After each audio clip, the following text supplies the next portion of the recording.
بسم اللہ الرحمن الرحیم۔ السلام علیکم فرسٹ ایئر۔ آج ہمارا لیکچر نمبر 2 ہے تاریخ اسلام کا میثاق مدینہ کی اہمیت کو آج ہم دیکھیں گے۔ پہلے ہم نے اس کے مختلف پہلو کو ڈسکس کیا کہ میثاق مدینہ کب ہوا تھا اور اس کے مختلف جو کلازز تھیں وہ کیا تھیں۔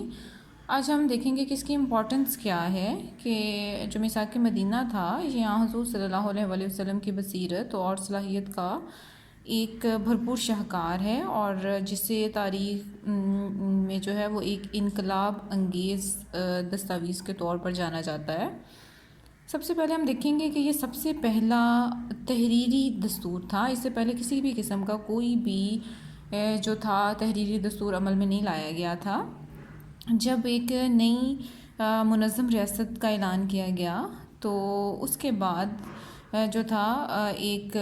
تحریر عمل میں لایا گیا جس کے تحت جو تھا وہ اس ایک چھوٹی سی منظم ریاست کو جو ہے وہ چلایا جائے گا، اور میثاق مدینہ کے تحت ہی ایک اسلامی ریاست کا جو تھا وہ قائم کی گئی تھی، جس میں یہ فیصلہ کیا گیا تھا کہ نئی قائم ہونے والی جو ریاست ہے وہ ایک اسلامی ریاست کے مطابق جو ہے وہ مکمل طور پر چلائی جائے گی، اور اس مدینہ کی یہ جو اسلامی ریاست یا اسلامی جو مملکت کی تھی اس میں جتنے بھی قبائل تھے اور ان کی جتنی بھی برانچز تھیں ان میں معاہدہ کرنے والے تمام قبائلوں کی داخلی آزادی ہوگی، ان کے اپنے جو ہیں وہ قوانین ہوں گے، رسم و رواج ہوں گے، اور مذہب کو جو ہے وہ پورا دستوری تحفظ دیا جائے گا۔ اور اس کے بعد دستوری تحفظ جو ہے وہ دیا جائے گا۔ اس کے ساتھ ہی انہوں نے یہ کہا کہ مدینہ کو مقدس اور محترم قرار دیا جائے گا، اور ہر قبیلہ اپنے علاقہ میں امن و امان کا خود ذمہ دار جو ہے وہ ہوگا، اور تاکہ جو ہے وہ مدینہ کو امن کا گہوارہ بنایا جا سکے، اور ہر شخص کی جان، مال اور عزت اور جو آبرو ہے وہ محدود تھی، اور ظلم و جور کا جو ہے وہ خاتمہ کیا جائے گا تاکہ جو حقدار ہیں ان کو ان کا حق دیا جائے اور ظلم کے خلاف جو ہے وہ آواز اٹھائی جائے، اور یہ جو ہے وہ ایک فلاحی مملکت کے طور پر سامنے آئے گا جس میں مدینہ کی ریاست میں امن و امان کا تحفظ ہوگا، باہمی خیر خواہی کو پروان چڑھایا جائے گا، عوام کی فلاح کے لیے کام کیا جائے گا، مظلوم کی حمایت کی جائے گی، غریب کی مدد کی جائے گی، یعنی اس کو ایک ویلفیئر اسٹیٹ کے طور پر جو ہے وہ بنایا جائے گا۔ اور جو ہے وہ رواداری کا اصول جو ہے اس میں وہ یہ تھا کہ اس معاہدے کے تحت ان لوگوں کو بھی مساوی اور منصفانہ حقوق دیے جائیں گے جو یہودی تھے اور جو نصرانی تھے یا اوس و خزرج کے وہ لوگ تھے جنہوں نے ابھی تک اسلام قبول نہیں کیا تھا۔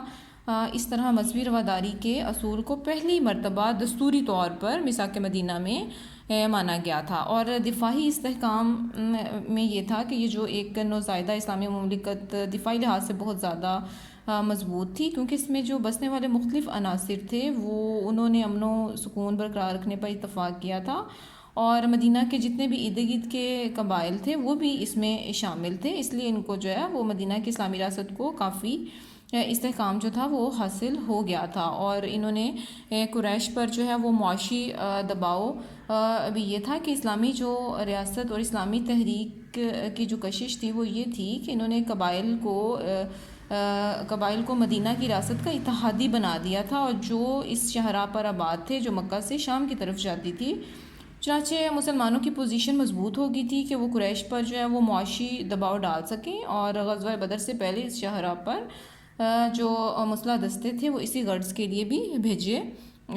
گئے تھے۔ اور اس کے بعد اسلام کی اشاعت جو تھی بڑے بھرپور طریقے سے جو تھی وہ میثاق مدینہ کے ساتھ ہوئی تھی کہ مدینہ کے مکینوں نے باہمی اعتماد، اتحاد، تعاون اور رواداری کے اصولوں کی بنیاد پر جو ریاست قائم کی تھی، اس سے اسلام کا عادلانہ نظام لوگوں کے سامنے جو تھا وہ آ گیا تھا، اور ان کو جو تھا وہ بھرپور اسلام کی اشاعت کرنے کا موقع مل گیا تھا۔